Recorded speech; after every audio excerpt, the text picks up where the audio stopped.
Fundamentals of religion. My mind can best grasp the religions of the world, ancient or modern, dead or living, through this fourfold division. 1. Symbology. The employment of various external aids to preserve and develop the religious faculty of man. 2. History. The philosophy of each religion as illustrated in the lives of divine or human teachers acknowledged by each religion. This includes mythology, for what is mythology to one race or period is or was history to other races or periods. Even in cases of human teachers, much of their history is taken as mythology by successive generations.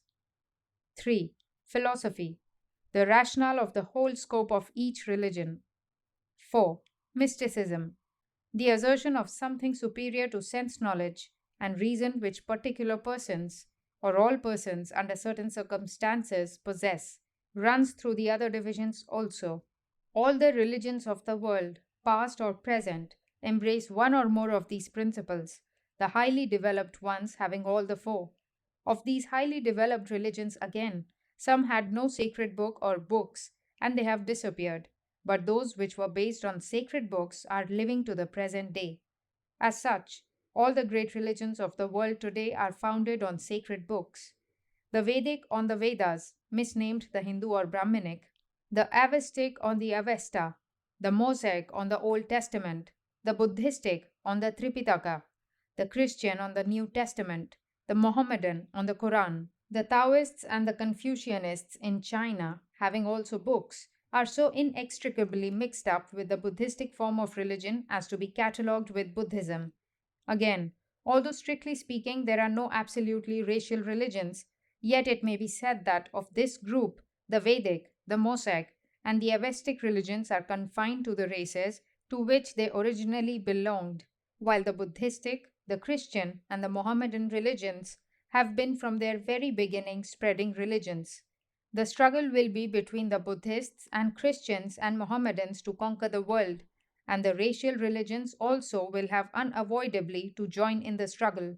Each one of these religions, racial or spreading, has been already split into various branches and has undergone vast changes consciously or unconsciously to adapt itself to varying circumstances.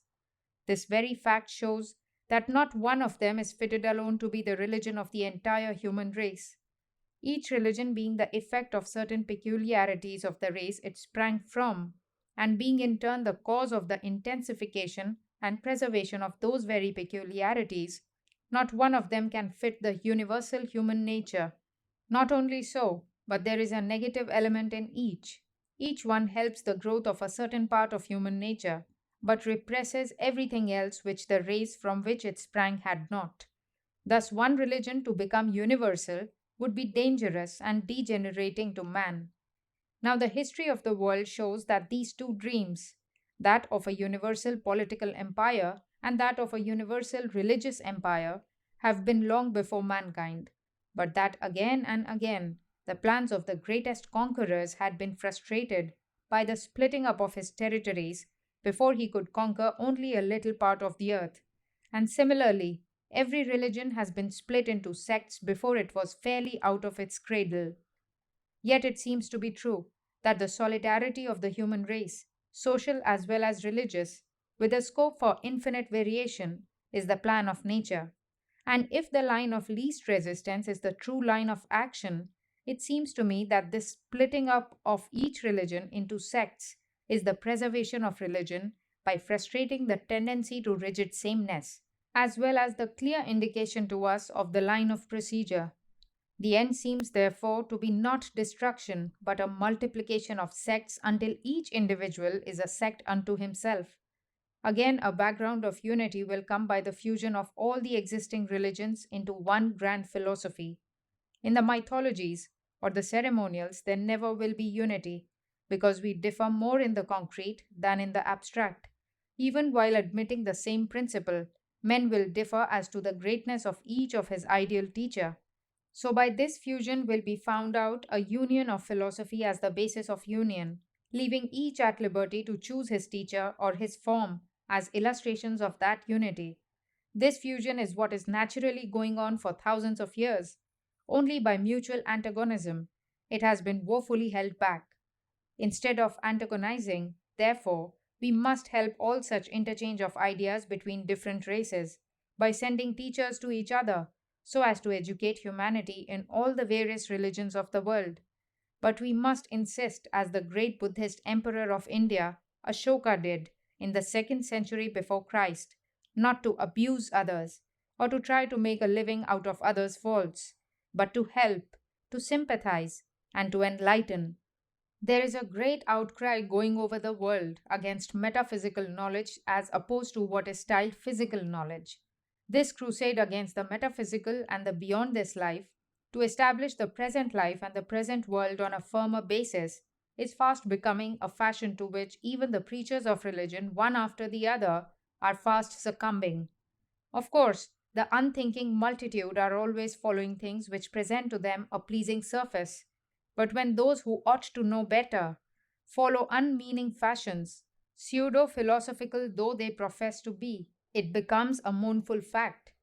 Now, no one denies that our senses, as long as they are normal, are the most trustworthy guides we have, and the facts they gather in for us form the very foundation of the structure of human knowledge. But if they mean that all human knowledge is only sense perception, and nothing but that, we deny it. If by physical sciences are meant systems of knowledge which are entirely based and built upon sense perception, and nothing but that, we contend that such a science never existed nor will ever exist. Nor will any system of knowledge built upon sense perception alone ever be a science. Senses no doubt cull the materials of knowledge and find similarities and dissimilarities, but there they have to stop. In the first place, the physical gatherings of facts are conditioned by certain metaphysical conceptions, such as space and time. Secondly, grouping facts or generalization is impossible without some abstract notion as the background. The higher the generalization, the more metaphysical is the abstract background upon which the detached facts are arranged. Now, such ideas as matter, force, mind, law, causation, time, and space are the results of very high abstractions, and nobody has ever sensed any one of them. In other words, they are entirely metaphysical. Yet, without these metaphysical conceptions, no physical fact is possible to be understood. Thus, a certain motion becomes understood when it is referred to a force, certain sensations to matter, certain changes outside to law, certain changes in thought to mind, certain order singly to causation, and joined to time to law. Yet nobody has seen or even imagined matter or force, law or causation, time or space. It may be urged that these, as abstracted concepts, do not exist, and that these abstractions are nothing separate or separable from the groups of which they are, so to say, only qualities. Apart from the question whether abstractions are possible or not, or whether there is something besides the generalized groups or not, it is plain that these notions of matter or force, time or space, causation, law, or mind are held to be units abstracted and independent by themselves of the groups, and that it is only when they are thought of as such they furnish themselves as explanations of the facts in sense perception. That is to say, apart from the validity of these notions, we see two facts about them. First, they are metaphysical. Second, that only as metaphysical do they explain the physical and not otherwise.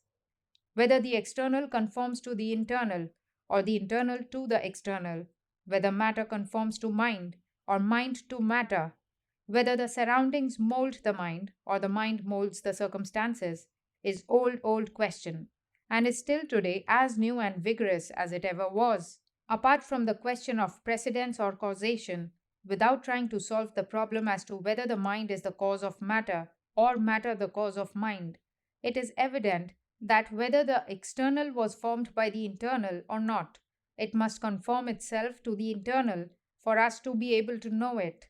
Supposing that the external world is the cause of the internal, yet we shall have to admit that the external world, as cause of our mind, is unknown and unknowable, because the mind can only know that much, or that view of the external, or that view which conforms to, or is a reflection of its own nature. That which is its own reflection could not have been its cause. Now, that view of the whole mass of existence, which is cut off by mind and known, certainly cannot be the cause of mind, as its very existence is known in and through the mind. Thus, it is impossible to deduce a mind from matter. Nay, it is absurd, because on the very face of it, that portion of existence which is bereft of the qualities of thought and life and endowed with the quality of externality is called matter, and that portion which is bereft of externality and endowed with the qualities of thought and life is called mind. Now, to prove matter from mind or mind from matter is to deduce from each the very qualities we have taken away from each, and therefore all the fight about the causality of mind or matter is merely a word puzzle and nothing more. Again, throughout all these controversies runs, as a rule, the fallacy of imparting different meanings to the words mind and matter. If sometimes the word mind is used as something opposed and external to matter, at others as something which embraces both the mind and matter, that is, of which both the external and internal are parts on the materialistic side, the word matter is sometimes used in the restricted sense of something external which we sense, and again it means something which is the cause of all the phenomena, both external and internal. The materialist frightens the idealist by claiming to derive his mind from the elements of the laboratory, while all the time he is struggling to express something higher than all elements and atoms, something of which both the external and the internal phenomena are results, and which he terms matter. The idealist, on the other hand, wants to derive all the elements and atoms of the materialist from his own thought, even while catching glimpses of something which is the cause of both mind and matter, and which he ofttimes calls God. That is to say, one party wants to explain the whole universe by a portion of it which is external, the other by another portion which is internal. Both of these attempts are impossible. Mind and matter cannot explain each other. The only explanation is to be sought for in something which will embrace both matter and mind. It may be argued that thought cannot exist without mind, for supposing there was a time when there was no thought, matter as we know it certainly could not have existed. On the other hand, it may be said that knowledge being impossible without experience, and experience presupposing the external world, the existence of mind as we know it, is impossible without the existence of matter. Nor is it possible that either of them had a beginning. Generalization is the essence of knowledge. Generalization is impossible without a storage of similarities. Even the fact of comparison is impossible without previous experience. Knowledge thus is impossible without previous knowledge, and knowledge necessitating the existence of both thought and matter, both of them are without beginning. Again, generalization. The essence of sense knowledge is impossible without something upon which the detached facts of perception unite. The whole world of external perceptions requires something upon which to unite in order to form a concept of the world, as painting must have its canvas. If thought or mind be this canvas to the external world, it in its turn requires another. Mind being a series of different feelings and willing, and not a unit, requires something besides itself as its background of unity. Here, all analysis is bound to stop, for a real unity has been found. The analysis of a compound cannot stop until an indivisible unit has been reached. The fact that presents us with such a unity for both thought and matter must necessarily be the last indivisible basis of every phenomenon, for we cannot conceive any further analysis, nor is any further analysis necessary, as this includes an analysis of all our external and internal perceptions. So far, then, we see that a totality of mental and material phenomena, and something beyond, upon which they are both playing, are the results of our investigation. Now, this something beyond is not in sense perception, it is a logical necessity, and a feeling of its indefinable presence runs through all our sense perceptions. We see also that to this something we are driven by the sheer necessity of being true to our reason and generalizing faculty. It may be urged that there is no necessity whatsoever of postulating any such substance or being beyond the mass of mental and material phenomena. The totality of phenomena is all that we know or can know, and it requires nothing beyond itself to explain itself. An analysis beyond the senses is impossible, and the feeling of a substance in which everything inheres is simply an illusion. We see that from the most ancient times, there has been these two schools among thinkers. One party claims that the unavoidable necessity of the human mind to form concepts and abstractions is the natural guide to knowledge, and that it can stop nowhere until we have transcended all phenomena and formed a concept which is absolute in all directions, transcending time and space and causality. Now, if this ultimate concept is arrived at by analyzing the whole phenomena of thought and matter step by step, taking the cruder first and resolving it into a finer and still finer until we arrive at something which stands as the solution of everything else, it is obvious that everything else beyond this final result is a momentary modification of itself, and as such, this final result alone is real, and everything else is but its shadow. The reality, therefore, is not in the senses, but beyond them. On the other hand, the other party holds that the only reality in the universe is what our senses bring to us, and although a sense of something beyond hangs on to all our sense perceptions, that is only a trick of the mind, and therefore unreal. Now, a changing something can never be understood without the idea of something unchanging. And if it be said that that unchanging something to which the changing is referred is also a changing phenomenon only relatively unchanging and is therefore to be referred to something else, and so on, we say that however infinitely long this series be, the very fact of our inability to understand a changeable without an unchangeable forces us to postulate one as the background of all the changeable, and no one has the right to take one part of a whole as right and reject the other at will.